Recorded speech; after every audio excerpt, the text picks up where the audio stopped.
It's time for Call of Duty Modern Warfare 2 of the 2. Yeah, right before the 3. Be sure to like the video. Subscribing is great. That guy died. Consider becoming a channel member. It's what Gollum would have wanted. Oh, wait, no, we're not playing Gollum anymore. We've given up on the Precious. I guess, I don't know if you can do that outside of things. There is channel member gifting, though. But yeah, I think you gotta do that when it's live. If only you could channel member gift at any point. If anything, YouTube's leaving channel member gifting money on the table, I guess. Anyways, we're here for Call of Duty because it's double Battle Pass XP. And double XP. And double the weapon XP. Nobody really cares about double the weapon XP. I could have used that when I was grinding out, like, you know, weapon levels. But anyways. It's double everything except for double my pride. Haha.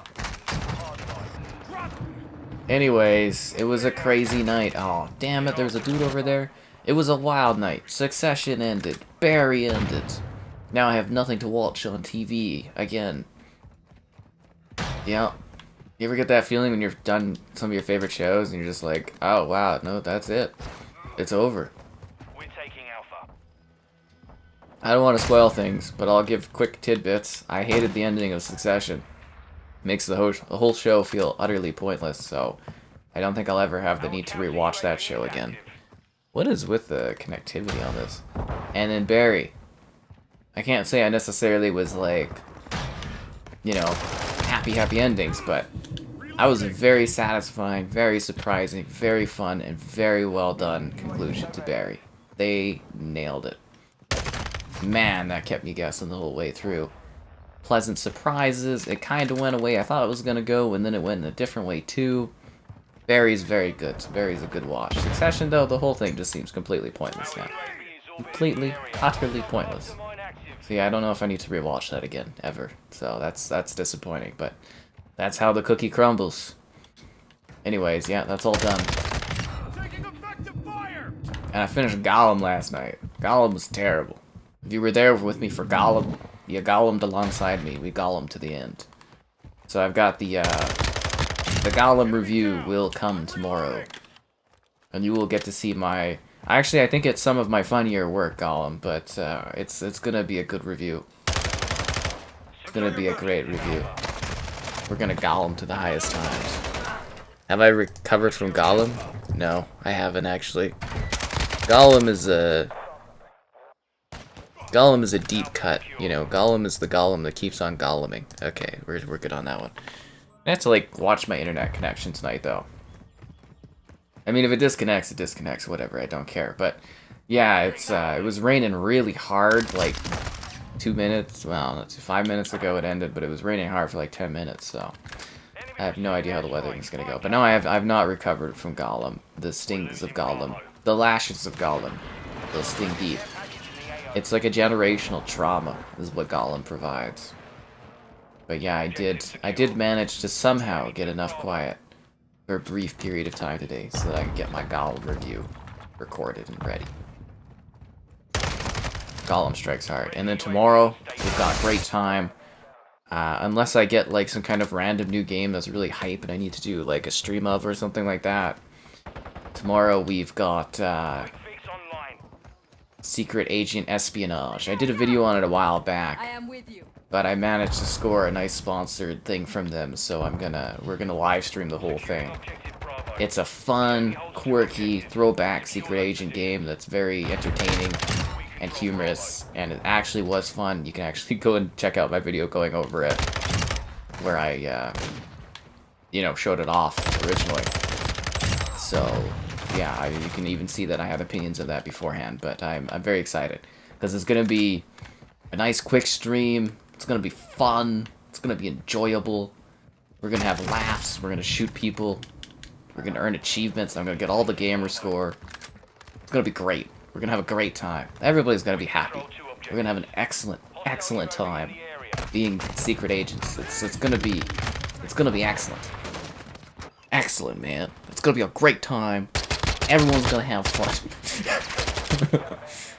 Yeah. Good feedback on Texas Chainsaw. That's good. That's good. Anyways, if you go and grab your PS5, I hope you enjoy it. It's you know, it's a console. There's lots of good stuff there, lots of good games. Don't let that terrible conference that they had a week ago sway you. Do I play Honkai Star Rail? What is Honkai Star Rail? I have no idea what that is. I actually, you know what? That sounds like a subreddit that I had to like filter out on Reddit because randomly one day it showed up like 8 times in my feed and I was like, what is this? I don't know what this is. Yeah, so I don't know what that is. Is it a game? Is it a mobile game? Console game? What is Honkai Rail? Please tell me. Anyways, yeah, no, I definitely I have Gollum PTSD. And then I'm gonna have Call of Duty PTSD if it keeps fucking spawning me in this, like, just right where someone is to kill me. It's like 3-4 times in a row. Come on, COD. Don't Gollum me up. Anyways, yeah, no, Gollum cuts deep. I'll never forget the time I spent with Gollum. Oh, there was also, if you guys missed it, I did a System Shock React video today, so that was sponsored, which was nice. Seriously, it was just like a nice, quick, little, easy project. Reacting to System Shock, talking about System Shock. If you've never seen System Shock, it's cool. It's a cool game. So yeah, that's coming out on Steam soon, and then consoles later, and obviously we'll cover it. System Shock. But yeah, it's, oh my god, please. Stop it, stop killing me. I want some kills. Stop camping, move around, guys, so I can shoot you. Anyways, yeah, it was really exciting. So I had a long sleep after Gollum. Hey look, there's some orange slices. And some limes, nice. These actually look pretty good. If this was last gen, I'm just kidding. Everything looks really graphically impressive after you play Gollum. Ugh. Gollum. Save up for a bit more for PC. The PC is always a very good investment. PCs also last you a long time. And you can like upgrade PCs too, right? You can always add new specs to your PC to make it better. Well, not necessarily. It is funny like that, because you could technically, you could keep swapping in certain parts, but like there is a point where it's like if you're swapping out certain parts, you might as well like do a rebuild and stuff, which is kind of entertaining to me. But yeah, no matter what you're doing, you're gonna have something for a few years, right? Like there's, you know, a PS5, it'll last you until 2028 when the new gen starts. You don't even have to upgrade at 2028, you know, just because it's 2028 and there's a new console out doesn't mean you have to get a PS6, right? Same with, like, there'll be, like, a mid-gen refresh probably in, like, a year or something like that. And it's like, you don't have to upgrade to that if you don't need to either. And yeah. Yeah, consoles can last you a long time. Hell, you could have a console 2 generations on from now. I'm still using the 360 to do some videos here or there. You know, if I really wanted to, I could drag out the original Xbox and I could still play on it. Consoles, they're always a good investment if you know, you care about the stuff. I think it's a little different, though, now that everything is, like, digital and your libraries kind of, like, persist across generations a little bit better than they used to, but, like, you know, it is something that usually lasts longer. Yeah, actually, I kind of wondered that, because I was like, I have the PS4 sitting there, but, like, I don't really need the PS4, because everything basically runs on the PS5. It's, essentially a non-useful console long-term. Same with, like, what is it, the Xbox One X. It's like, I don't need that, because everything that plays on the One X plays on the Series X. I do need to keep the original Xbox One, though, because, you know, it has the Kinect support. But, yeah, there's, like, these more digital console eras. It's kind of like, it's not like there's anything I'm really missing out on that I can't play on, like, something else, right?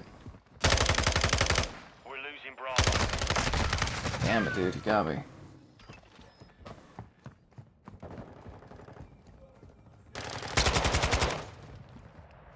I can't even. I'm really frustrated. I'm in this like discussion thread that's been going on multiple days with these people about like IPs, and everybody's like, well, not everybody, a couple people keep saying it's like, oh, Sony doesn't own the Destiny IP. I'm like, they bought Bungie. It's like, well, no, they have a partnership and a special deal with Bungie. It's like, yeah, they gave them a special treatment, but they still own them. They own Bungie. Seriously, this is driving me fucking mad. Just having to deal with this conversation. And they send me these links, and I'm like, these links literally reinforce what I'm saying. where it's like they bought Bungie. They own Bungie. When you buy something, you own it, and you own everything underneath it. That's how it works. They have a special partnership. What does that even mean? They have like some publishing, self-publishing rights, but they're still owned by Sony, operated by Sony. The IP is owned by Sony now because they bought them. Driving me crazy. Absolutely crazy, man. When you buy a company, you own everything that company does. There's special like contingencies that you can write in as part of the purchase agreement, but you still own them. Ah! I feel like I could like surrounded by crazy people sometimes. Losing my goddamn mind recently. You can never escape Gollum. Gollum finds you. Creeps outside the window in the dark, looking like he's like my precious. I wonder if I get Kevin to jump on and do a Smeagol impression. Hey, Kevin, can you jump on for like 3 minutes on my stream tonight and do like a big Gollum impression? Appreciate it, bro. Yeah, the One X, it didn't have a port for the Kinect, so I've got to like hold on to the original Xbox One just so I can play Kinect. It's so dumb. But it's the way she goes. Like, I don't mind holding on to it. Like, the Xbox One's pretty cool. I don't need to keep the Xbox One X, but I'm going to because it's the first console I ever got to, like, review. So, like, you know, it's special to me. But, like, yeah. Like, what am I supposed to do after, like, 40, 50 years of doing this? I'm gonna have all these, like, plastic boxes that are, like, useless. It's like, what am I gonna, like, put them on, like, a shelf or something? It'd be kind of a little weird, right? The Xbox Showcase, hoping it's good. I've heard the Xbox Showcase is filled with bangers. I heard it's gonna be like one of the best ones they've ever done. Yeah, I'm pretty highly confident about this Xbox Showcase. Yeah. I'm pretty damn. Yeah. I've heard it's gonna be fantastic. One of the best, if not the best, they've ever done. So there you go. I've heard it's damn good. So they essentially own Destiny. It's not they essentially own Destiny. They fucking own Destiny. It's the same thing I keep hearing. Like Bethesda is like, we've entered a partnership with Microsoft. They bought you. They own you and all your stuff. That's how it works. I sell you rock, you own rock. Oh god, it's it's killing me, these people. I'm like literally keep telling them.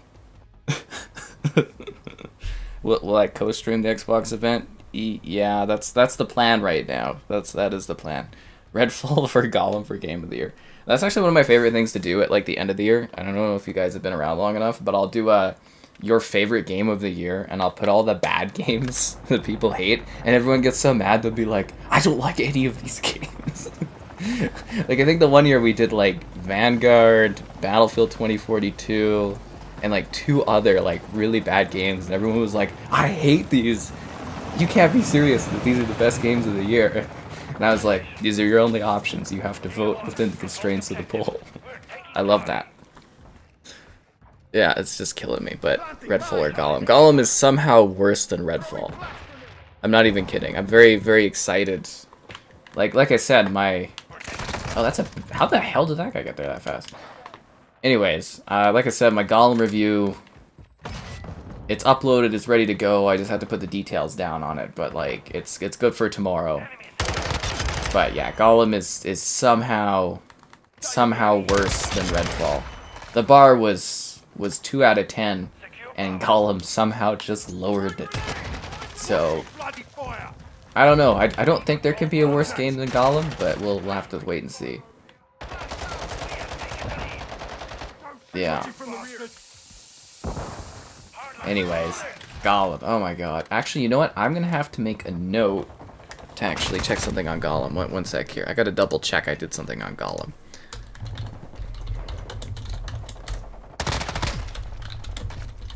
Anyways, yeah, no, I'm gonna have to check something on Gollum, because I did this part where I showcased my library of games, and I'm like, Gollum is the worst.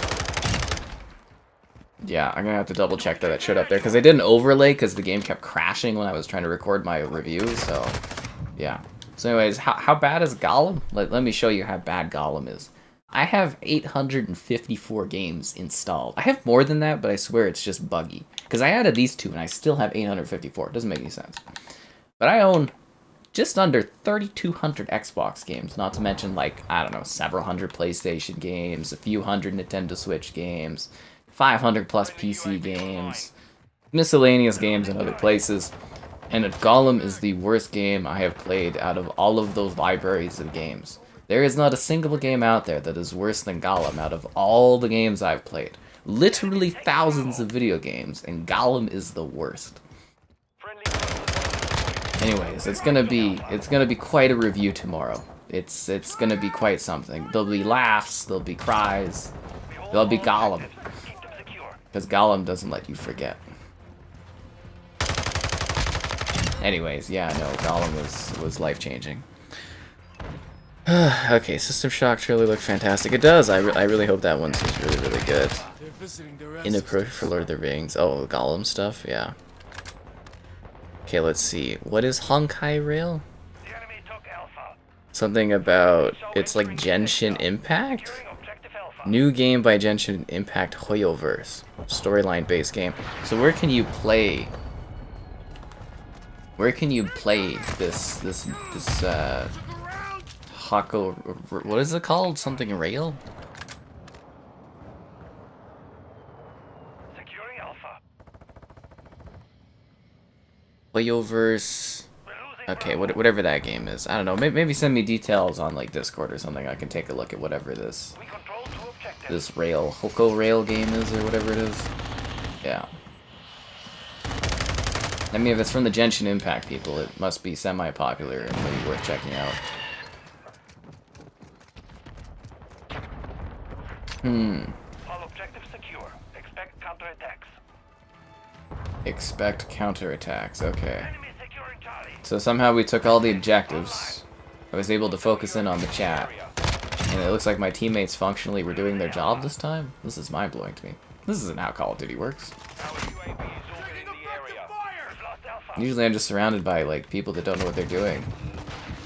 This is strange. This is a strange turn of events.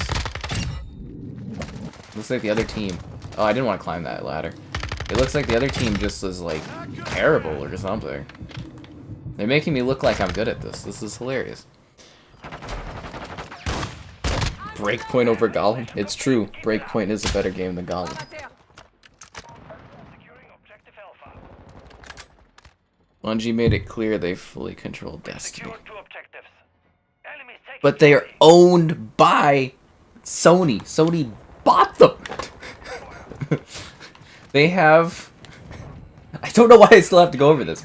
They have self-publishing rights. They can do whatever they want, but they're still owned by Sony. Oh my fucking god. It's like dealing with like complete idiots constantly everywhere. Online, in my day-to-day. They bought them! Ugh, Jesus.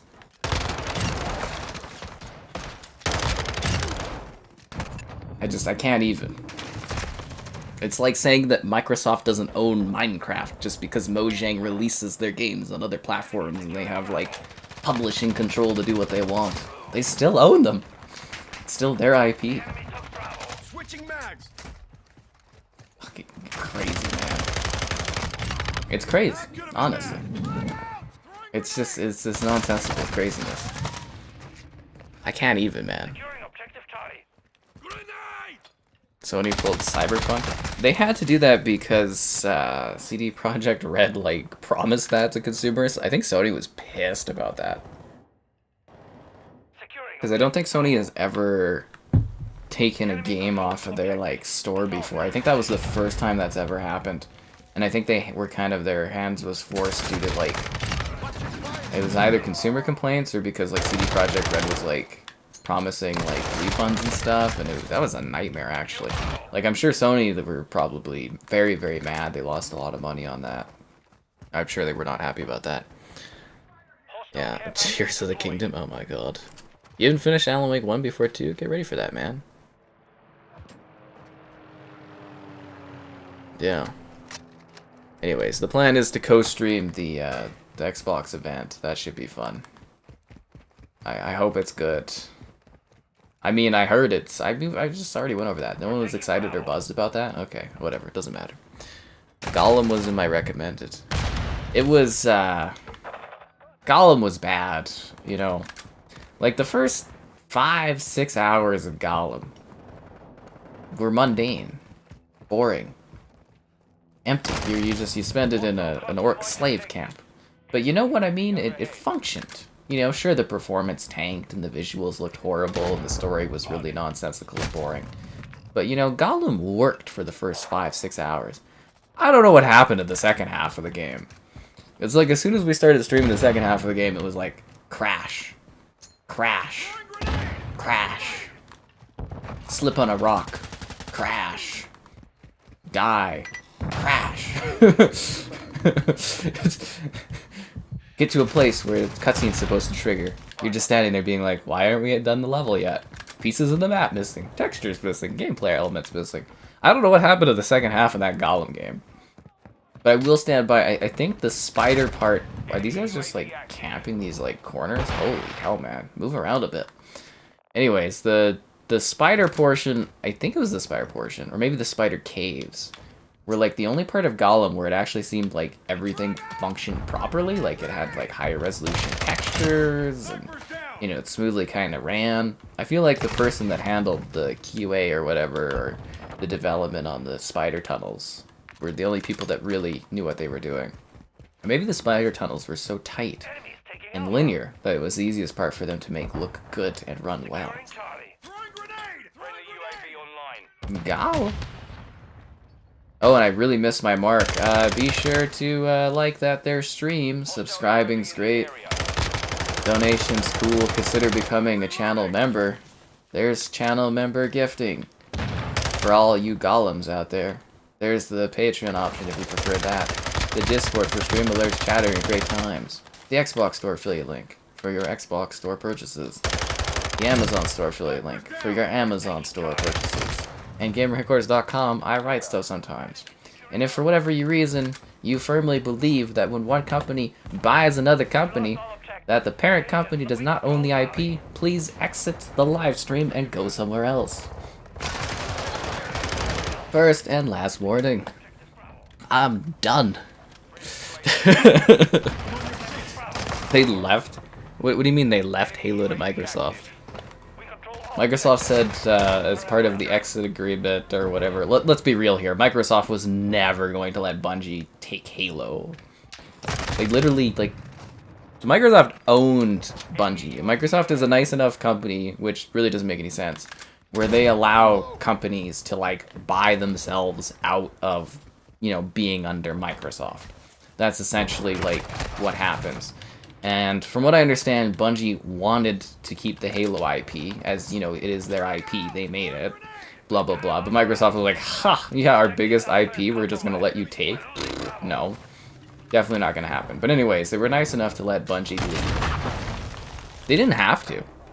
They really didn't. They could have just kept making Bungie. You know, I'm sure people would have quit and everything like that, but they could have forced Bungie to just stay. Microsoft owned Bungie at a time. But, you know, Microsoft is cool, and they're like, whatever. There's been a few, I think, developers that Microsoft has let buy themselves out over the years. I think the people who made the Splosion Man, I think did they buy themselves out? So there's a couple of companies that have done that. But, like, yeah, I camped this guy, no shame. That's how that went. You can go read about it. Seriously, you can go read about the whole history of Bungie. But then they went under Activision, and the reason they still have the IP, Destiny, is part of the publishing agreement that they made with Activision. So Activision didn't buy Bungie, but they, like, it was an agreement, a partnership. It was a publishing agreement. Oh, big words, I know. So Activision agreed to publish, fund, market, you know, release, blah, blah, blah, Destiny. And as part of this agreement or whatever, you know, they got to keep their IP, their independence, blah, blah, blah. Similar to, like, Insomniac. Insomniac made Sunset Overdrive for Xbox, right? But as part of that deal or agreement, you know, Insomniac got to keep the IP. So Insomniac owns Sunset Overdrive. And when Sony bought Insomniac, they own the IP Sunset Overdrive. Because that's how it fucking works when you buy a company. Sorry. But the publishing rights for Sunset Overdrive are still owned by Microsoft. So Sony cannot release or re-release or do anything with Sunset Overdrive 1. They can do a prequel to Sunset Overdrive. They can do a sequel to Sunset Overdrive. They could do a spin-off to Sunset Overdrive. But they can't release Sunset Overdrive 1 unless they make an agreement with Microsoft, because Microsoft has the publishing rights. Usually, when a company does the publishing rights for a game, they, that company that made this IP gives up the ownership of the IP, and you make an agreement. It depends on the situation. There's also, like, say, Capcom with Dead Rising. They didn't give up Dead Rising, but they made a publishing agreement and a first look agreement with Microsoft over the Dead Rising games. I don't think Dead Rising 2 had that, but Dead Rising 3 had a first look for Dead Rising 4 and onwards. So Microsoft actually passed on Dead Rising 5 because of Dead Rising 4. So there you go.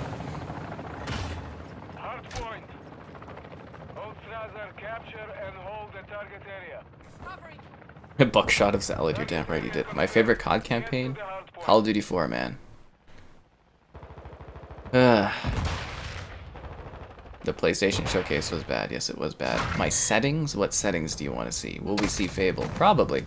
I do have a whole video that goes over, like, all of the rumors and everything of, like, what I'm expecting at the Xbox Showcase.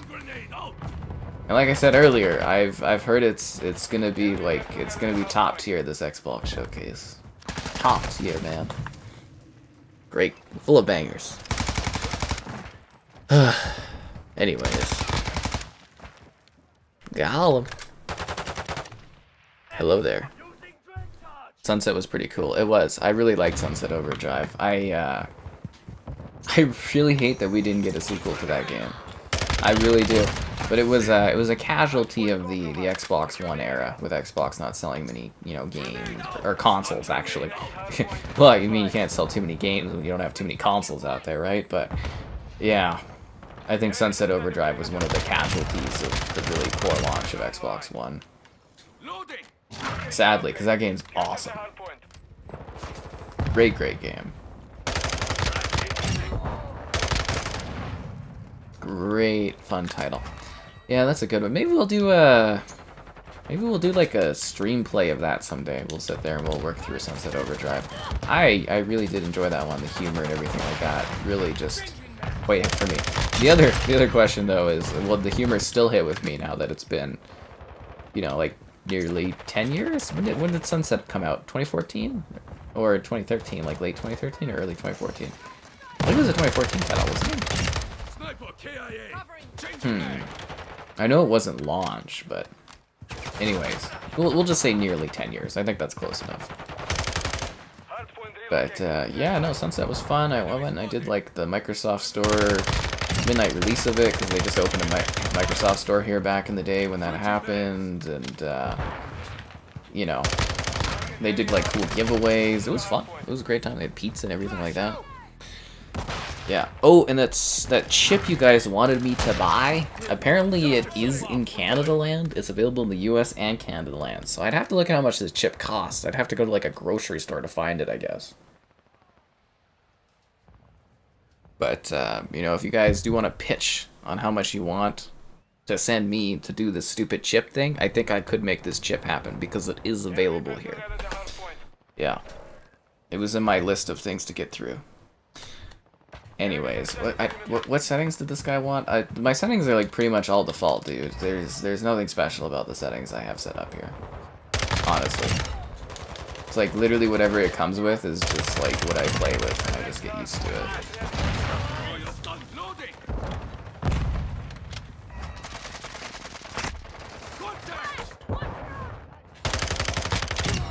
I just make it work, man.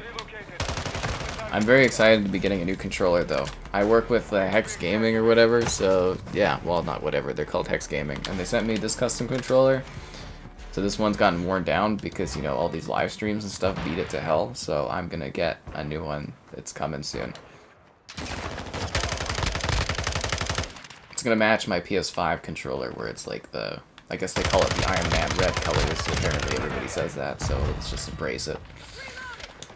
Anyway, so that's coming soon. It's being shipped here. I'm very excited, you know. It's gonna be nice to have like the grips and everything again.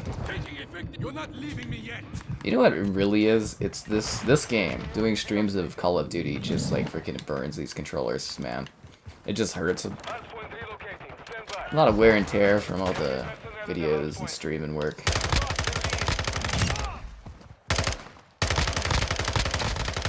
Ah, damn it, I thought I could get a double kill there. I cheated YouTube. Oh, the Gollum livestream was hilarious. I'm definitely not doing shipment 24/7. I do not have the emotional stamina for that today. No, no thank you. I thought that was hilarious on Gollum, where I'm just like... I literally, the game just kept crashing and crashing and crashing. I was like, I can't do this. I just like watch this, watch the stream through the stream at the end of it. It's so funny. I was like, damn you, Gollum. Gollum. Man. I never knew Gollum would be that bad. Like, I thought it was bad, but I didn't realize Gollum was that bad. It's like, I'm not even hyping or jumping on like a hype hate train of Gollum or something. Like, it genuinely is that terrible. Like, it really, really is that bad.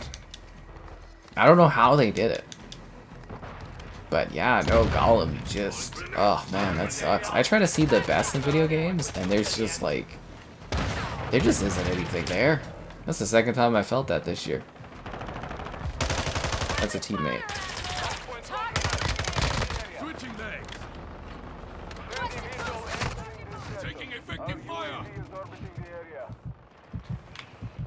Ah, damn it. They really took a fall. I think they overpaid for Bungie, to be honest. But yeah. A Starfield controller? That would be nice. Yeah. Worst game? I don't know. Gollum's the worst game I've ever played, but... I've played some pretty terrible games. There was that one game on PS5 that I played that was terrible. Did you guys ever see that video? It was like this battle royale where you're like sliding across the floor and everything like that. Somehow that game was better. If you guys have never seen that review, it is hilarious. It's like this shovelware PS5 battle royale game where there's like monsters, but you're just kind of like shuffling across the floor and stuff like that. It's horrible, but somehow better than Gollum. Like, at least it functions, I guess. Yeah, I wonder if I have that called like the worst game ever. Let me take a look at my YouTube here. I wonder if that's on here.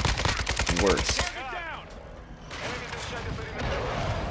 Yeah, it's called Live or Die. My review of it. Yeah, I call it worst game ever ? It really is that bad. God damn it, dude. Yeah, seriously, it's worth a watch. If you've never seen my, what was it called? I think it's Live or Die. Yeah, I'm sure I could summon a link for you guys if you want it. But yeah, it's this game called Live or Die, and it's out on PS4 and PS5.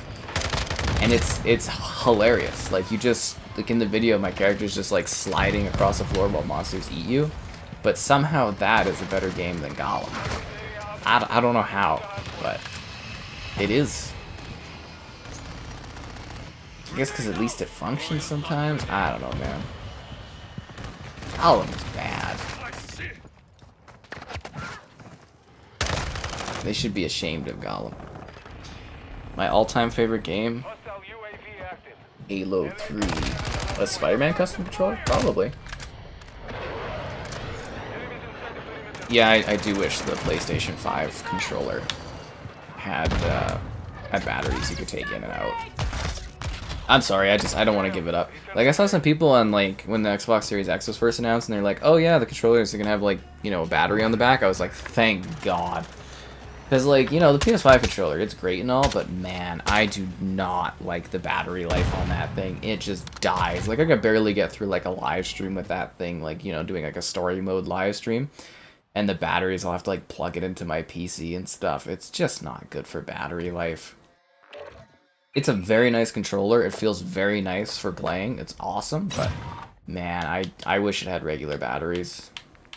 I'd actually probably pay extra to have a PlayStation controller that I could like swap batteries out of. Honestly. And before you hate on me, I do use rechargeable batteries. It was so weird, like, people kept being like, oh, you should buy rechargeables instead of just throwing out batteries. And I'm like, I've always had rechargeables. Like, literally back to the 360 era. I have, I don't know if it says it on it, but yeah, I use rechargeable batteries. I always have. Like, the current rechargeable batteries I have, I got, like, before COVID. Not those ones, those are newer batteries. I've even got a newer pack, but I've got, like, these green ones, which you can't see because, you know, green screen, but yeah, these ones have, like, lasted me through COVID. They're pretty dead now, like, the charge isn't holding, so I'm swapping them out for these newer ones, but yeah, rechargeable batteries for the win, man. It's about the environment. Skull and bones. Yeah, skull and bones. Did I manage to finish a Gollum? Gollum finished me. Gollum finished me. The Gollum review will be out tomorrow. Yes, Gollum will land tomorrow. And we'll do that sponsored fun stream of that secret agent game. And no, guys, it won't be one of those streams where stuff, like, pops up or anything. It's literally a sponsored stream where I just get to have fun and play the game. It's gonna be great. I'm very excited tomorrow. It's gonna be great, yeah. It's gonna be lovely. Non-battery, but it has a battery in it. You do know that, right? Non-battery. You mean like a wired controller? Because a non-battery controller is a wired controller. Like, the PS5 controller has a battery in it. This has got an internal battery. Like, there is a, you do know how that works, right? There's a battery in there. What time is it in my country? Well, my country is very large. It encompasses like 5 to 6 time zones. So it's very hard to, like, pinpoint a time in my country, but I'd say it's like nighttime here. This is the best I could describe it. Nighttime to morning, depending on what part of the country you're in. We're a very, very large country. There's lots of people here. Reloading.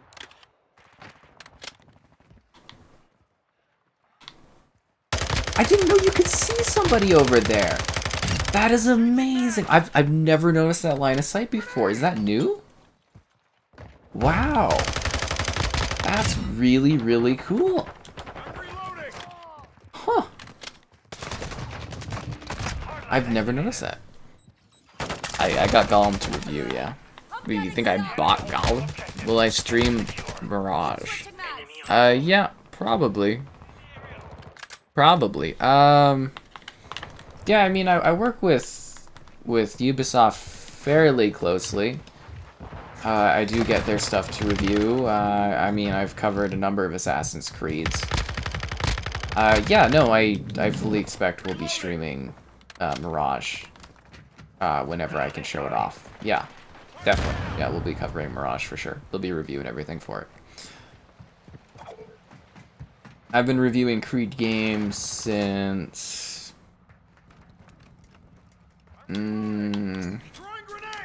Odyssey? No, Origins. I think Origins was the first one they sent me to review. Like, ahead of launch. What came before Origins? Syndicate? I didn't get Syndicate to review. Origins. I think Origins was the first one I reviewed. It just so happens, like, none of the Creed games have, like, released on a time where I've been streaming, so we haven't really, you know, been able to stream them and whatnot. But, yeah, we'll do Mirage. I don't know if we'll do, like, a full playthrough of Mirage, but we'll do a stream of it for sure, you know, showing it and talking about it. Usually Ubisoft's pretty cool, and they let you, like, showcase games early, so I'm fully expecting we'll have some sort of early look at Mirage when the time comes. Am I a game developer? No, that's not what I do. Why do I have such tall glasses? I love these glasses. These glasses are fantastic. So, why do I have tall glasses? To fit the whole drink in. But, I don't know, that's just kind of the glasses. Is there... I mean, I can have shorter glasses, but I don't really like shorter glasses. I like the long glass of, you know, fits everything in it. I don't have to do frequent trips to refill. I mean, I'm not at a bar, but yeah. Anyways, no, I love these glasses. These glasses, I've gone through... This is like third pack of these glasses, because they keep breaking. Like, well, not even keep breaking, sorry. The first pack, there was a cracked glass, so I returned it. And then the second pack, I brought it home, and there was 3 cracked glasses in it before I even, like, literally before I even opened it. I opened another box there, and it was, like, slanted, because these are, you know, from Costco and whatnot. And then I bought these ones, because I was, like, I took, like, a month or two. That's why I was having those awkward Coke cans. Because I got rid of the old glasses, and I was transitioning to these new glasses. And I was having, like, these middle kind of intern glasses, the Coke ones. And so I was like, screw it, I'm going to try these glasses again. And so far, these glasses, this pack is working. But, yeah, no, I love these glasses. It's glass, like actual glass, because I don't like plastic, because, you know, I'm not going to drink out of plastic. You know, they're actual glass. They're very thin, they're very light. They fit my whole Coke can into them, so I don't have to sit there and awkwardly drink some of the Coke afterwards. They're great glasses. I love these glasses. They're very, very good. Aside from, you know, all the faulty issues in buying them, but like outside of that, very, very good glasses. But the height of the glass has never been a thought to me, no. Never been a problem. The only problem's been not getting people to like the stream. Subscribing's great, donations cool. Consider becoming the channel member you want to be. The channel member Gollum would want you to be. There's channel member gifting, the Patreon option, the Discord for more Gollum, and strangely a lot of weird face swap photos of me. I don't get it, but you know, people do that there. There's the Xbox store affiliate link, and the Amazon store affiliate link for your store purchases. Easy, exciting ways to support the exciting content on the channel, because every day is a fucking ride. Anyways. Yeah, we got the Harrier over there killing people. Hey, Knife, why don't you go knife that Harrier, dude? Oh, God. Where's my grenade at? Oh, no.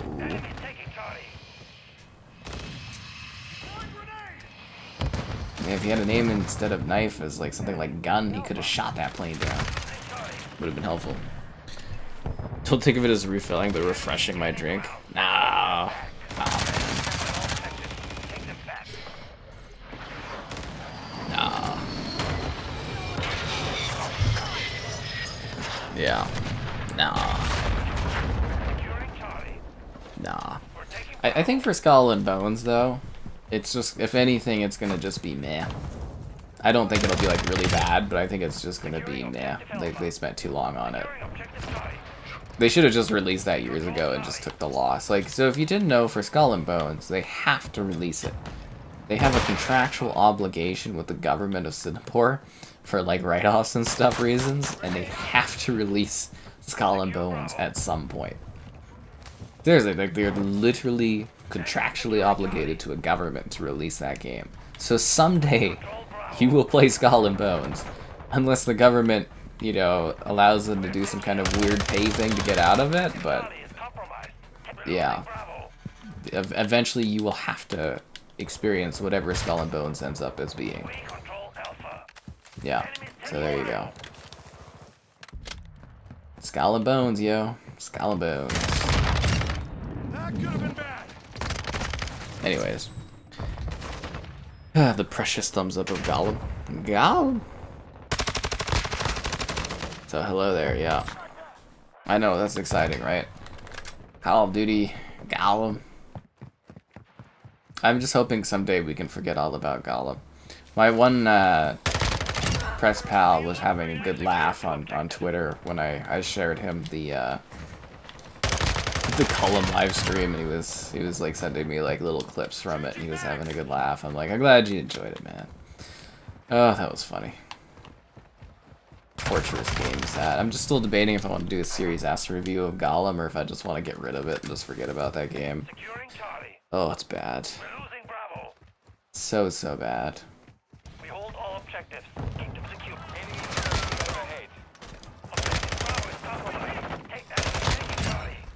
And it's like a nightmare-induced kind of thing.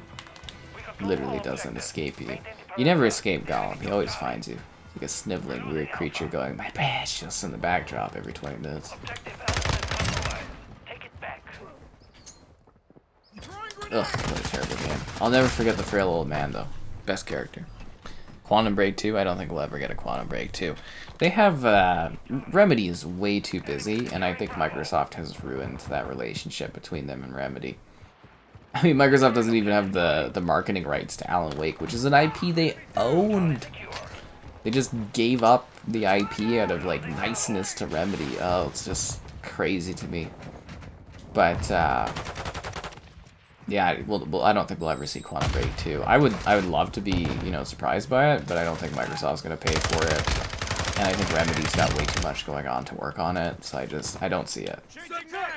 I would like it, but I don't see it. Yeah, I think that's another casualty of the Xbox One era. I also think reviewers were too hard on Quantum Break when it came out. I really liked that game. I thought it was great.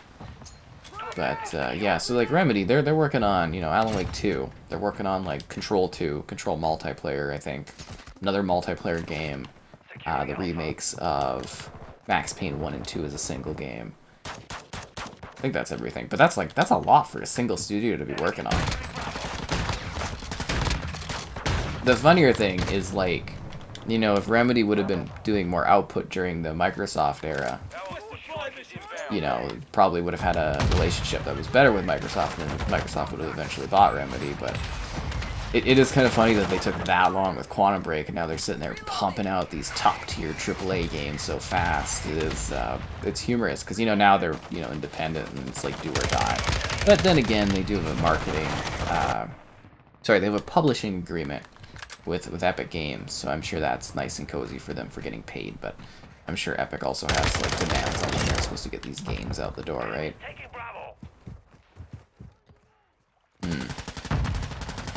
Anyways, I hope Alan Wake 2 is really good. I'm very much looking forward to that game. I feel like I've waited a good chunk of my life waiting for Alan Wake 2, so I hope it delivers.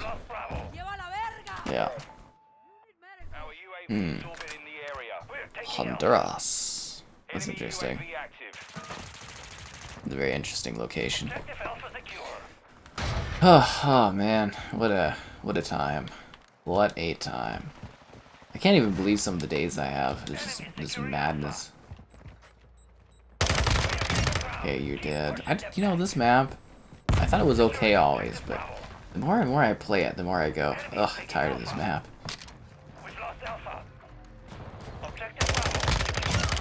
I think this game really could have been even larger at this point if they wouldn't have done such a bad job with, like, the post, you know, launch support for, like, maps. Like, now that they're getting maps out there, it's pretty cool, but maps out there earlier. We have secured the field. Yeah. Mission accomplished.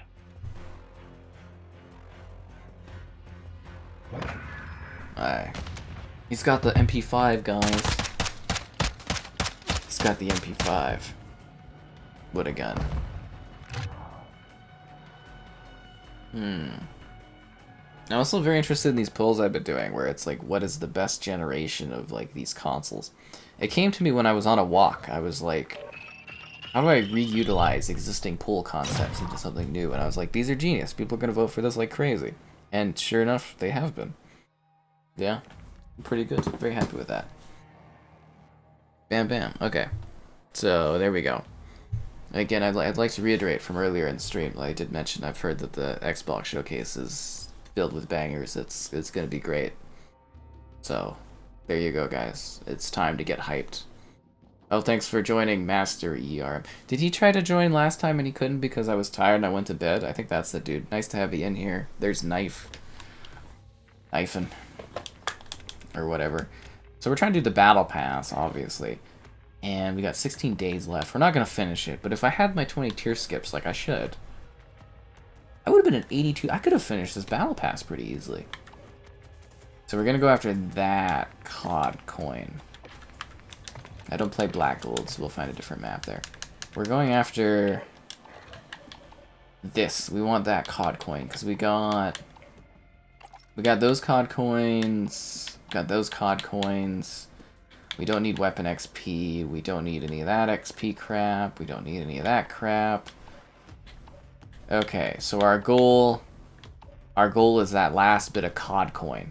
Anything else is whatever, I don't care, but we want that last COD coin. So we need 4 XP tokens today. Let's do it, guys. Let's do it. Yeah. Well, I mean, they call it the Lockman sub now, but it was the MP5 back in the day. When I was a young lad, it was the MP5.